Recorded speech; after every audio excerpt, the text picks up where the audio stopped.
అందరికీ నమస్కారం. ఈ వీడియో చూసే ముందు జై శ్రీరామ్ అని కామెంట్ చేయండి. హిందూ మతంలో సంకటహర చతుర్దశికి విశిష్ట స్థానం ఉంది. శ్రావణ మాసంలో వినాయక చతుర్దశికి గొప్ప ప్రాముఖ్యత ఉంది. ఈ ప్రత్యేకమైన రోజున గణేశుడిని పూజించడానికి చాలా పవిత్రమైనదిగా పరిగణించబడుతుంది. అయితే వినాయక చతుర్దశి రోజున గణపతిని ప్రత్యేకంగా పూజించడం ద్వారా భక్తులు కోరిన కోరికలు కూడా నెరవేరుతాయి. జీవితంలో ఆనందం, సమృద్ధి, శ్రేయస్సు లభిస్తుందని కూడా నమ్మకం. అంతేకాకుండా కెరియర్లో అడ్డంకులు కూడా తొలగిపోతాయి.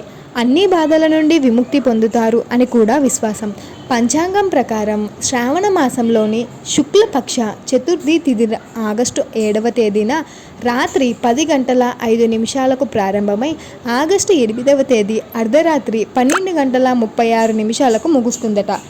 అటువంటి పరిస్థితుల్లో వినాయక చతుర్థి ఉదయ తిథి ప్రకారం శ్రావణ మాసంలో ఆగస్టు 8వ తేదీన మాత్రమే జరుపుకోవాలి.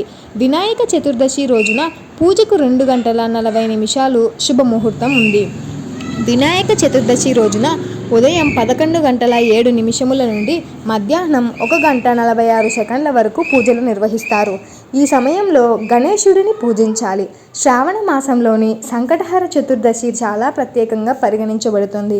ఎందుకంటే ఈ రోజున 1 కాదు 2 కాదు 3 శుభయోగాలు ఏర్పడుతున్నాయి. ఈ రోజున సిద్ధియోగం, రవియోగం, సర్వార్థ సిద్ధియోగం కలయిక జరగనుంది. వినాయక చతుర్దశి రోజున సర్వార్థ సిద్ధియోగం మొదట ఏర్పడుతుంది. అటువంటి పరిస్థితులలో ఈ రోజున ఉపవాసం ఉండటం, పూజలు చేయడం ద్వారా విశేష ప్రయోజనాలను పొందుతారు. వినాయక చతుర్దశి రోజున ఉదయం నుంచి మధ్యాహ్నం 12:39 వరకు శివయోగం, ఆ తర్వాత సిద్ధయోగం ఏర్పడుతుంది. యోగా అభ్యాసకులకు శివయోగం ఉత్తమమైనదిగా పరిగణించబడుతుంది. ఉపవాసం రోజున వియోగం ఏర్పడుతుంది. ఉదయం 5:47 నుంచి 11:34 వరకు రవియోగం ఉంటుంది. సంకటహర చతుర్దశి రోజున గణేశునికి దర్పలను సమర్పించండి. పూజా సమయంలో మోదకాలు లేదా లడ్డూలను సమర్పించాలి. ఇలా చేయడం వల్ల జీవితంలోని అన్ని కష్టాలు తొలగిపోతాయని నమ్మకం. సంకటహర చతుర్దశి రోజున ఓం గణపతయే నమః అనే మంత్రాన్ని 108 సార్లు జపించాలి. ఇలా చేయడం వల్ల ఐశ్వర్యం, ఆనందం, అదృష్టం పెరుగుతాయి.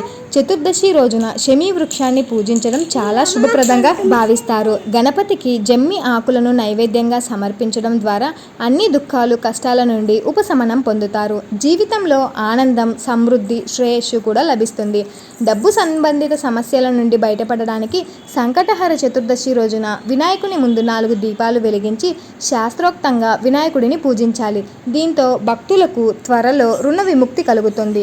సంకటహర చతుర్దశి రోజున గణేశుని ఆశీర్వాదం కోసం ఉపవాసం ఉంటారు. రాత్రి చంద్రుడిని దర్శించుకొని అర్ఘ్యం సమర్పించిన తర్వాత పూజ సంపూర్ణంగా పరిగణించబడుతుంది. పంచాంగం ప్రకారం ఈరోజు చంద్రుడు అస్తమించే సమయం 9:58 కనుక ఈ సమయంలో చంద్రుడికి అర్ఘ్యం సమర్పించిన తర్వాత మాత్రమే ఉపవాసం విరమించండి. ఇలా చేయడం వలన వినాయకుని అనుగ్రహం తప్పకుండా లభిస్తుంది. మీకు ఈ వీడియో నచ్చినట్టయితే ప్లీజ్ సబ్స్క్రైబ్ మై ఛానల్.